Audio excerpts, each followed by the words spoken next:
The prosecutor offered him a deal: plead guilty, admit to the crime, and walk out of the courthouse on probation. No prison time, no sentence, just one word: guilty. And Timothy Cole would go home that night. He said no. He told his mother that he would rather spend the rest of his life in prison as a convicted man than spend one day on the outside as a registered sex offender for something he did not do. He told her, "They know I ain't done nothing to that girl. Why they do this to me, Mother? Why they lie on me?" His mother held him on the floor of the courthouse. He was 25 years old. The jury had just convicted him, and the man who actually committed the crime was still free, still attacking women near the Texas Tech campus, and his name was already in the police files, if anyone had thought to look. Timothy Cole spent 14 years in a Texas prison for a crime he did not commit. He died there in 1999, still waiting. The real perpetrator had been trying to confess since 1995. Nobody in the Lubbock criminal justice system read his letters. March 24, 1985, Lubbock, Texas, Texas Tech University campus. A 20-year-old student named Michelle Mallon had just parked her car in a church parking lot across from her dormitory when a man approached her and asked for help jump-starting his car. She told him she didn't have cables. He reached through her open window, unlocked the door, and forced his way into the driver's seat. He held a knife to her throat. He drove her to a vacant field outside of town where he raped her, stole $2, a ring, and a watch from her, and left on foot. Mallon drove herself back to campus and called police. She was brave. She was specific. She gave investigators every detail she could remember. The attacker, she told police, had been smoking cigarettes the entire time. He smoked throughout the attack. She was certain of it. This detail, one specific, verifiable physical fact about the man who attacked her, would become the most important detail in the entire case. And the Lubbock Police Department would spend the next 14 years pretending it did not exist. 2 weeks after the attack, Timothy Cole, a 24-year-old Army veteran studying political science at Texas Tech, was outside a pizza restaurant near the campus when a plainclothes detective stopped to talk with him. Cole had no criminal record. He had served 2 years in the United States Army. He was in college on a path forward.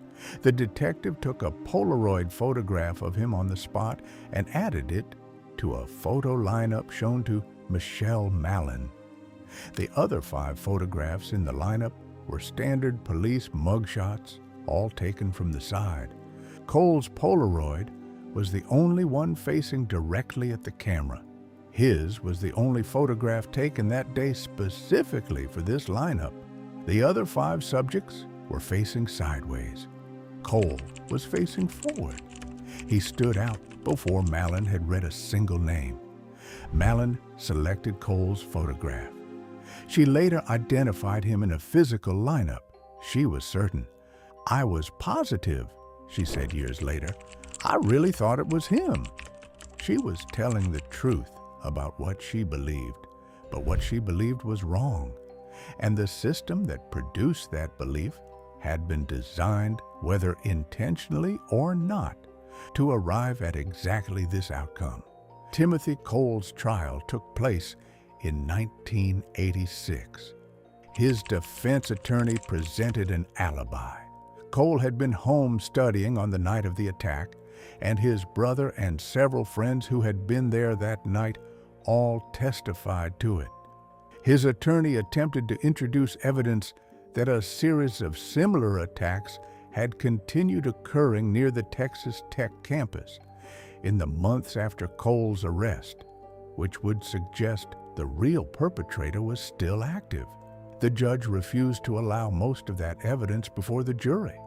And then there was the smoking. Timothy Cole had severe asthma. He had never smoked a cigarette in his life. He carried daily asthma medication.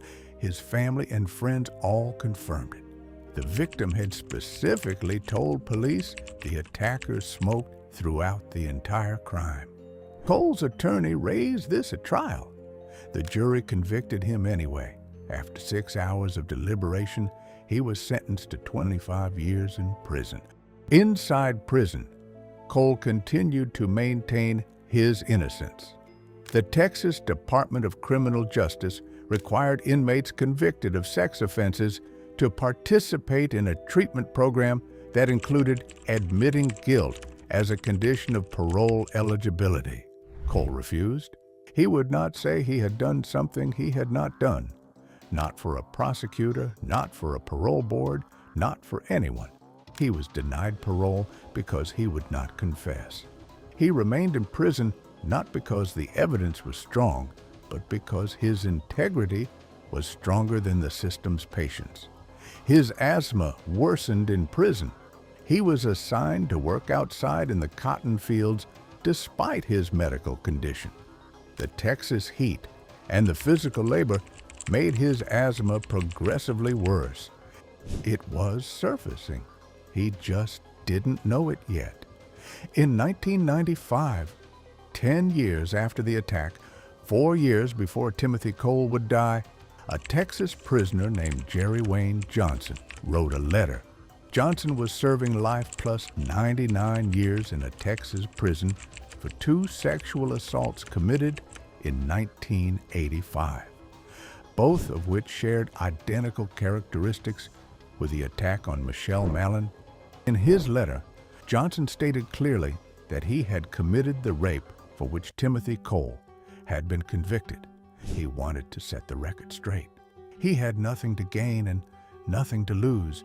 He was already serving life. He just wanted the right man to go free. None of the letters were acknowledged. Not by the judge, not by the prosecutor, not by the defense attorney. He was sitting in a Texas prison with a confession to his crime sitting in a file somewhere in Lubbock, and nobody told him. A supervising judge received the letter, moved the case to a different judge, and it was rejected without comment. The system had now ignored a written confession from the actual perpetrator serving life for identical crimes 3 separate times. On December 2nd, 1999, Timothy Brian Cole died in a Texas prison hospital. Heart failure caused by complications from his asthma. The same asthma that had proven at trial he could not have been the man who smoked throughout the attack on Michelle Mallon. He was 39 years old. He had served 14 years. He had never confessed. He died without knowing that Jerry Wayne Johnson had been trying to confess for 4 years. He died without knowing that the DNA evidence that would clear his name was preserved in a rape kit in a Lubbock evidence room. He died with his conviction intact, his record stained, and his mother's belief in him as the only official record of his innocence that had ever been documented anywhere. In May 2007, 8 years after Timothy Cole died, a letter arrived at the Cole family home in Fort Worth. It was addressed to Timothy. It was from Jerry Wayne Johnson. Johnson had not known Cole was dead. His letter explained that he had been trying to locate Cole since 1995, that he had written to judges and prosecutors and received no response, and that he wanted to help clear Cole's name through DNA testing. The family contacted the Innocence Project of Texas. Attorneys sought posthumous DNA testing. Lubbock prosecutors, to their credit, cooperated. The DNA results were definitive. Timothy Cole's DNA did not match the evidence from the crime scene. Jerry Wayne Johnson's DNA did. On February 6, 2009, Judge Charlie Baird delivered his ruling in a Travis County courtroom. I find that Timothy Cole's reputation was wrongly injured, that his reputation must be restored and that his good name must be vindicated. I find that Timothy Cole shall be and is hereby exonerated. It was the first posthumous DNA exoneration in the history of the state of Texas.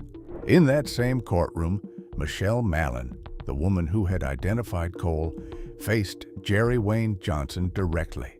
She had joined Cole's family in fighting for his exoneration. "I was shocked when I found out it wasn't him," she said. "Timothy didn't deserve what he got." Ruby Session, Cole's mother, addressed Johnson from the same stand. "He'll never have the chance to have children," she paused. "I want you to know he was a fine young man."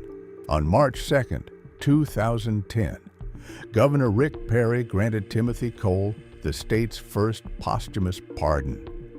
In 2014, a 13-foot bronze statue of Timothy Cole was unveiled in Lubbock, Texas, looking toward the Texas Tech University Law School. He holds two books in his hands.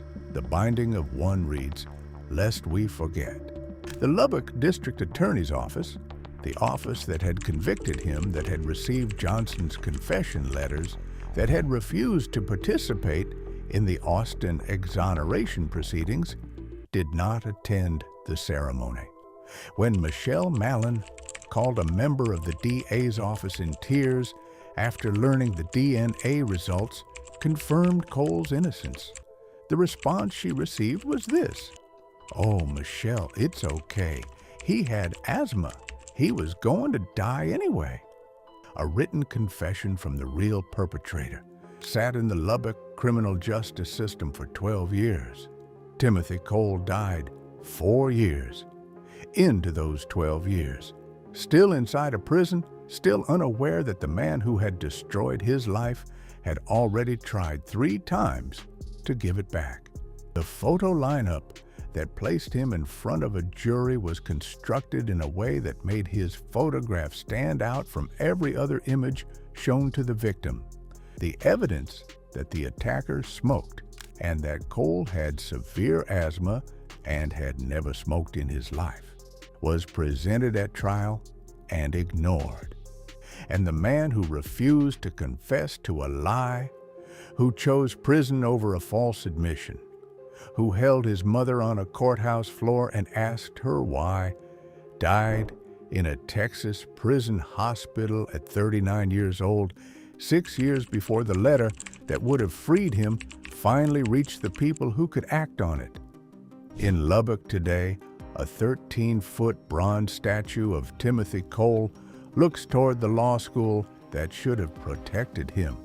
In his hands, 2 books. One of them reads, "Lest We Forget." The state of Texas has not forgotten, but Timothy Cole is still gone. If this case deserves more attention, share this video.